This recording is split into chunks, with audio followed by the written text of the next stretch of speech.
Assalamualaikum warahmatullahi wabarakatuh dan selamat pagi siswa-siswi SMA se-Sulawesi Selatan. Bagaimana kabarnya hari ini? Semoga dalam keadaan sehat.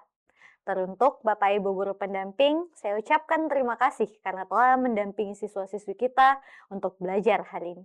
Dari Dinas Pendidikan Provinsi Sulawesi Selatan dalam program Smart School, Generasi Smart, Berkarakter, Cerdas Ki.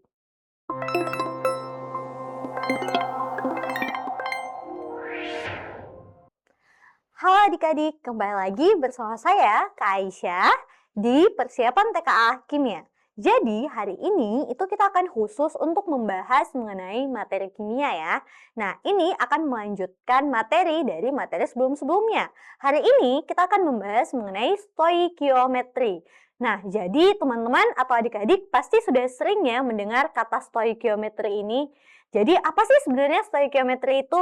Nah, jadi stoikiometri itu adalah perhitungan awal di dalam kimia yang mana melibatkan reaktan dan juga produk. Jadi stoikiometri ini sebenarnya kita sebutnya juga perhitungan ya atau hubungan kuantitatif antara reaktan dengan produk. Nah, kemudian kita lihat apa-apa saja yang kita perlukan untuk bisa masuk ke materi stoikiometri. Jadi yang kita perlukan adalah yang pertama kita harus bisa menghitung mol terlebih dahulu ya. Kemudian yang kedua kita harus bisa menentukan massa zat. Dan yang ketiga menentukan volume gas. Dan yang keempat menyetarakan reaksi. Nah, keempat materi ini pastinya sudah dibahas di video-video sebelumnya. Nah, kemudian yang terakhir itu adalah reaksi pembatas dan juga reaksi berlebih. Reaksi pembatas dan reaksi berlebih ini akan kita bahas khusus untuk hari ini. Nah, jadi mari kita lihat apa sih sebenarnya reaksi pembatas dan reaksi berlebih itu. Nah, kita lihat untuk reaksi pembatas. Jadi, reaksi pembatas adalah zat yang terlebih dahulu dalam suatu reaksi sehingga membatasi jumlah produk yang dihasilkan. Nah, jadi kalau kita lihat reaksi pembatas, ini berarti jumlahnya akan lebih sedikit dibanding zat yang lainnya. Nah, jadi dia akan habis terlebih dahulu ketika reaksinya berlangsung. Nah, untuk reaksi pembatas itu sangat penting ya ketika kita akan menggunakan stoikiometri, teman-teman. Jadi, untuk perhitungannya bisa akurat. Nah, selanjutnya kita lihat apa saja itu reaksi berlebih. Jadi, reaksi berlebih adalah zat reaksi yang jumlahnya lebih banyak atau dia akan bersisa di akhir reaksinya nanti. Nah, kalau kita lihat di sini reaksi pembatas dan reaksi berlebih itu dia berkebalikan. Kalau reaksi pembatas itu dia akan habis terlebih dahulu, kalau reaksi berlebih dia akan bersisa. Nah, jadi itu adalah reaksi pembatas dan reaksi berlebih. Nah, sekarang kita lihat bagaimana cara menentukan reaksi pembatas ya. Nah, untuk reaksi pembatas kita dapat menentukannya dengan cara yang pertama kita bisa melihat mol, tentukan molnya terlebih dahulu. Nah, kalau kita mau menentukan mol, teman-teman harus bisa menguasai konsep mol, di mana konsep mol itu ada banyak sekali rumus yang bisa kita gunakan, tergantung dari apa yang diketahui. Nah, yang kedua, teman-teman bisa membandingkan rasio di persamaannya. Jadi nanti akan ada persamaan reaksi dan harus disetarakan terlebih dahulu, baru kita bisa membandingkan rasionya. Kemudian yang ketiga, zat yang lebih dulu habis atau zat yang lebih dulu habis itu adalah reaksi pembatas. Nah, kemudian yang terakhir, kita akan menentukan jumlah maksimum produk yang terbentuk. Nah, mari kita lihat bagaimana sih cara menentukan reaksi pembatas dengan contoh soalnya. Nah, kita bisa lihat di sini contoh soalnya sudah ada nih reaksi kimia pembentukan apa ini teman-teman? H2O itu adalah betul sekali, ini adalah air. Jadi ini adalah reaksi pembentukan air. Nah, kalau kita lihat di sini kita disajikan sebuah reaksi yakni 2H2 plus O2 menghasilkan 2H2O. Di mana sebenarnya awal reaksinya itu sebenarnya belum ada, yang ini ya, ini belum ada. Nah, awal reaksinya itu cuma ada H2 plus O2 menghasilkan H2O. Nah, untuk stoikiometri atau untuk menentukan reaksi pembatas, itu kita harus menyetarakan reaksinya. Kenapa? Karena kita mau mendapatkan hasil yang lebih akurat. Nah, di sini kita punya soalnya. Jika diketahui sebanyak 8 gram hidrogen bereaksi dengan 48 gram oksigen, tentukan reaksi pembatas dan reaksi berlebihnya. Jadi untuk menentukannya, yang pertama kita lakukan apa? Menyetarakan reaksinya. Nah, ketika reaksinya disetarakan, itu akan menjadi 2H2O plus O2 menghasilkan 2H2O. Nah, 2H2 plus O2 ini akan membentuk 2 molekul air ya teman-teman. Nah, mari kita lihat step by stepnya. Yang pertama adalah menentukan mol. Nah, untuk menentukan mol kita punya banyak sekali rumus-rumus mol ya teman-teman. Jadi, karena kita punya banyak rumus mol, kita harus bisa menentukan yang mana yang akan kita pakai. Nah, untuk menentukan yang mana yang kita pakai, kita lihat apa yang diketahui. Yang diketahui adalah 8 gram hidrogen. Nah, karena yang diketahui 8 gram hidrogen, kemudian yang diketahui apa lagi? 48 gram oksigen. Jadi ketahui oksigen dengan hidrogennya. Untuk menentukan mol menggunakan gram atau massa, berarti rumus yang kita pakai adalah N sama dengan massa per mR. Nah, di mana massanya sudah ada diketahui dalam soal, kemudian MR-nya dari mana sih? MR bisa kita dapatkan di tabel periodik, maupun teman-teman bisa terbiasa menghafal MR masing-masing unsur.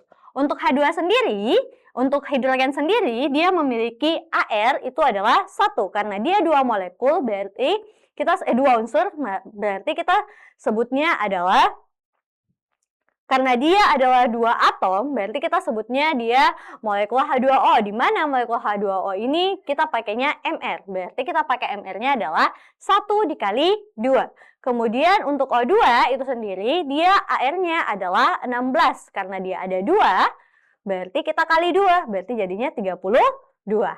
Nah, jadi kalau H2 itu MrH2 sama dengan 2 kali 1. Kalau MrO 2 sama dengan 2 kali 16. Nah, sekarang mari kita cari molnya. Jadi, kita mulai dari mol H2 dulu. Mol H2 sama dengan massa. Massanya adalah 8 gram. Jadi, kita tulis 8 gram dibagi dengan 2 gram per mol. Nah, jadi 2 gram per mol ini adalah satuan dari MR ataupun AR ya. Nah, kemudian N dari O2 kita punya 48 gram dibagi dengan 32 gram per mol. Ini hasilnya berapa? 8 bagi 2 sama dengan 4 mol. Kemudian 48 dibagi 32 dapat 1,5 mol. Nah, jadi kita dapat molnya sama dengan hidrogen itu ada 4 mol, kemudian oksigennya adalah 1,5 mol. Nah, kemudian yang kedua kita lihat bandingkan rasio. Apa yang dimaksud dengan bandingkan rasio nih? Nah, kalau yang dibandingkan rasio berarti kita lihat antara mol dengan koefisien. Jadi kita lihat mol per koefisien. Nah, di mana kalau kita lihat di sini hidrogen molnya adalah 4. Berarti kita tulisnya 4 per koefisiennya adalah 2. Sama dengan 2 mol. Kemudian untuk selanjutnya O itu molnya adalah 1,5. Ini 1,5. Kemudian koefisiennya di sini tidak ada tertulis tapi dia dianggap 1. Jadi dibagi 1 sama dengan 1,5 mol. Nah, untuk perbandingan rasio ini, menentukan reaksi pembatas itu bisa dilihat dari yang mana? Yang paling sedikit. Kenapa yang paling sedikit sih, Kak? Karena paling sedikit itu berarti dia lebih cepat habis. Nah, berarti kita mau cari yang lebih cepat habis dan atau yang paling sedikit. Antara 2 dengan 1,5 yang paling sedikit apa, teman-teman? Betul, 1,5. Jadi, kita bisa tentukan bahwa oksigen ini adalah reaksi pembatas dan hidrogen adalah reaksi yang berlebih. Makanya di penentuan reaksi pembatas ini kita dapatkan seperti ini ya. Nah, itu untuk alur yang ketiga. Kita lihat yang terakhir nih. Tentukan maksimal produk. Nah, maksimal produk di sini yang ditanyakan yang mana sih? Ini ya. Kenapa ini yang ditanyakan, Kak? Karena itu yang terbentuk. Nah, apa yang terbentuk di sini? Dia terbentuk 2 molekul H2O. Nah, karena di sini dia 2 molekul H2O, berarti kita bisa cari Karena dia karena di sini yang habis adalah O, maka kita bisa cari H2O sama dengan mol H2O sama dengan koefisien dari H2O. Koefisien H2O itu 2, ini ya. Dibagi dengan 1. 1 itu dari mana? Dari sini, koefisien O2. Dikali dengan 1,5. 1,5 itu berapa? 2 kali 1,5 itu dapat 3 mol. Nah, sehingga kita dapatkan 3 mol H2O. Nah, karena yang diketahui di sini adalah 3 mol H2O, 3 mol H2O itu sama dengan 54 gram air. Berarti kita bisa tulis NH2O sama dengan massa dibagi dengan mR, di mana NH2O-nya adalah 3 mol dikali dengan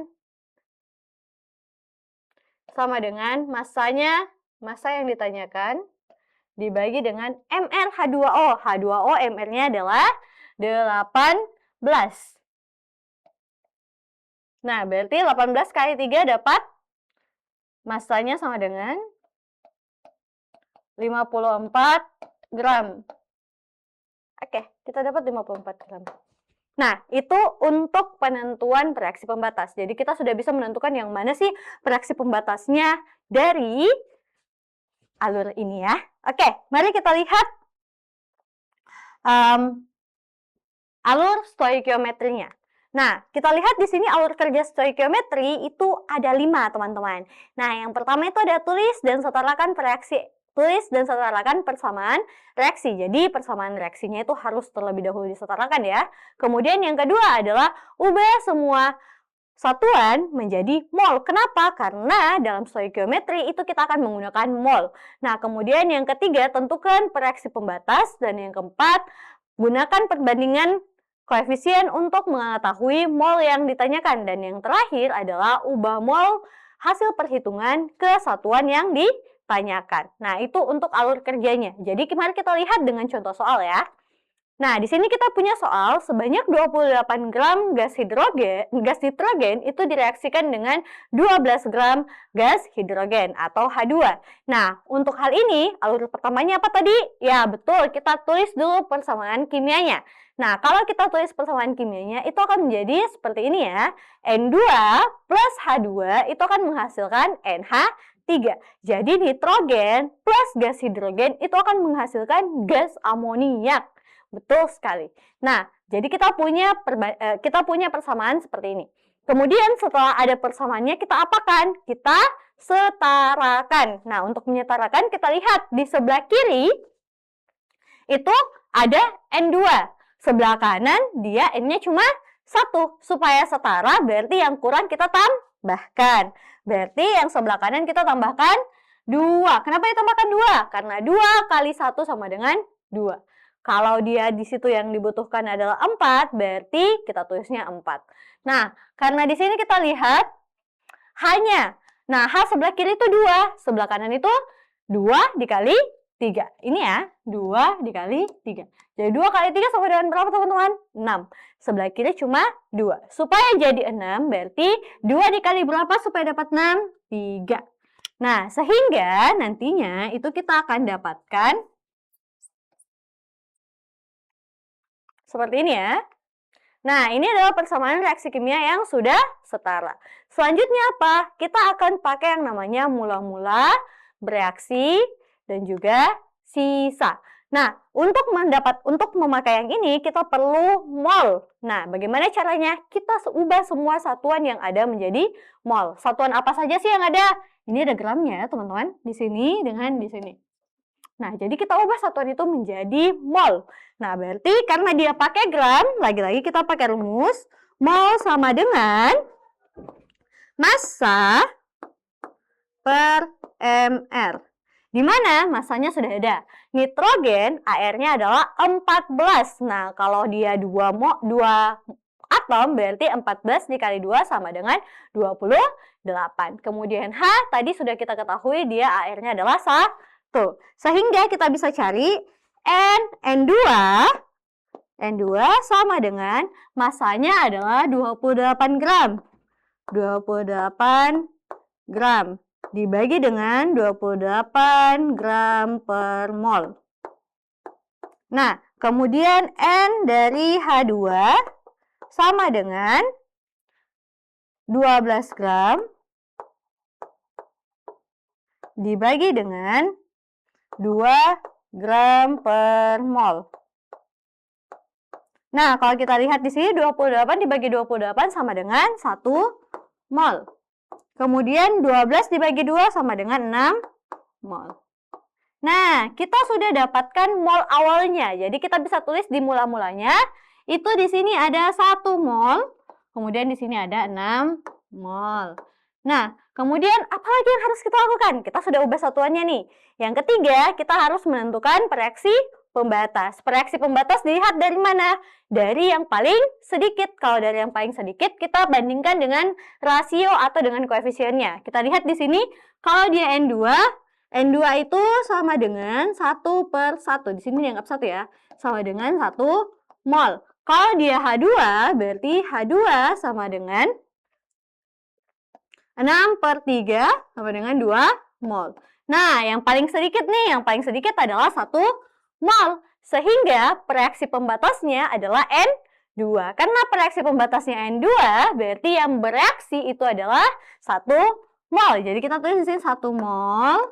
Sini juga, di sini kita tulisnya 3 koefisien dari H2 dibagi dengan 1 mol dikali dengan H2-nya itu dikali dengan 1 mol. Sama dengan 3 mol. Oke, nah berarti di sini dia akan habis. Oke, berarti di sini 6 dikurang 3 sama dengan 3 mol. Nah, ingat ya teman-teman, untuk prinsip seperti ini kita harus tetap mempertahankan prinsip bahwa ketika reaktan berkurang berarti produk akan bertambah. Jadi di sebelah kiri itu selalu dikurang, di sebelah kanan itu dia selalu ditambah. Nah, kemudian ini kita sudah dapatkan molnya dan kita sudah dapatkan reaksi pembatasnya. Reaksi pembatasnya adalah N2. Nah, sekarang kita harus tahu apa yang akan kita cari. Biasanya kita akan mencari produk. Nah, karena yang dicari adalah produk, berarti kita bisa langsung menggunakan perbandingan koefisien untuk menentukan berapa mol dari produk yang dihasilkan. Sama seperti yang ini. Berarti caranya adalah koefisien dari NH3 dibagi dengan koefisien dari N2 dikali dengan mol dari N2. Sama dengan 2 mol. Jadi kita dapatkan di sini sebanyak 1 mol N2 yang bereaksi dengan 6 mol H2 itu akan menghasilkan 2 mol NH3. Nah, karena yang diketahui adalah 2 mol NH3, berarti kita bisa langsung tulis. Kita sudah bisa langsung tulis bahwa mol yang dihasilkan atau dari produk yang dihasilkan adalah 2 mol NH3. Nah, itu untuk soal yang seperti ini. Coba kita lihat contoh berikutnya. Nah, contoh berikutnya dia punya 12 gram Mg direaksikan dengan 16 gram O2. Berarti karena dia magnesium direaksikan dengan oksigen, dia akan membentuk apa? Betul, magnesium oksida. Sehingga kita punya persamaan reaksi kimianya seperti ini. Mg plus O2 menghasilkan MgO. Nah, karena ini persamaan belum setara, kenapa Kak belum setara? Kok tahu? Nah, di sini sebelah kiri itu dia masih di sini O2, sedangkan di sini O-nya cuma 1. Jadi dia belum setara. Nah, sekarang kita harus setarakan. Karena mau disetarakan, berarti karena sebelah kiri O-nya 2, sebelah kanan O-nya 1, berarti tinggal dikali 2. Nah, 2 di sini ada 2 Mg, sebelah kanan cuma 1 Mg. Berarti kita kali 2. Nah, sekarang sudah setara semua. Ada 2 Mg dengan 2 O di sebelah kiri dan ada 2 Mg dan 2 O di sebelah kanan. Nah, sekarang selanjutnya kita masuk ke mula-mula bereaksi dan sisanya. Nah, untuk menentukan mula-mula bereaksi dan sisa, kita harus tentukan molnya dulu. Nah, untuk menentukan molnya, berarti kita bisa tulis mol sama dengan massa dibagi dengan MR, di mana massanya untuk NMG sama dengan masanya itu adalah 12 gram. 12 dibagi dengan Mg itu adalah 12. Ini 12 gram per mol. Nah, kemudian O2 itu NO2 sama dengan 16 gram. Di mana kita bisa dapatkan di sini O2 itu adalah 32 gram per mol. Di mana kita tentukan bahwa 12 per 12 itu adalah 1 mol, kemudian 16 per 32 itu adalah 0,5 mol. Nah, kalau kita tentukan seperti ini, berarti kita bisa tuliskan di sini 1 mol, kemudian di sini juga adalah 0,5 mol. Nah, kemudian kalau kita lihat di sini dia perbandingannya adalah 1 per 2 dengan 0,5 dibagi 1. Berarti keduanya ini sama-sama bisa habis ya teman-teman. Atau kalau kita lihat di sini yang paling sedikit itu apa? Yang paling sedikit adalah 0,5. Jadi kita bisa tulis 0,5 mol di sini adalah 1 mol. Jadi persamaannya mereka dua-duanya bisa habis. Nah, ini adalah persamaan reaksi yang seharusnya terjadi ya, teman-teman. Dimana ketika ini habis, berarti kita bisa membentuk produk sebanyak berapa, teman-teman? Betul, kita bisa 2 per 1 dikali dengan 0,5 sama dengan 1 mol. Jadi, dari 12 gram magnesium direaksikan dengan 16 gram oksigen, itu akan terbentuk sebanyak 1 mol MgO. Nah, itu untuk contoh soal hari ini ya, teman-teman. Nah, ini mungkin akan kita lanjutkan di pertemuan berikutnya. Jadi, kita akan tetap selalu membahas stoikiometri ketika membahas soal-soal kimia ya. Nah, mungkin itu saja materi kita hari ini. Semoga bisa dipahami dan bisa teman-teman pelajari dengan baik. Mungkin sekian dari saya. Assalamualaikum warahmatullahi wabarakatuh dan sampai jumpa lagi.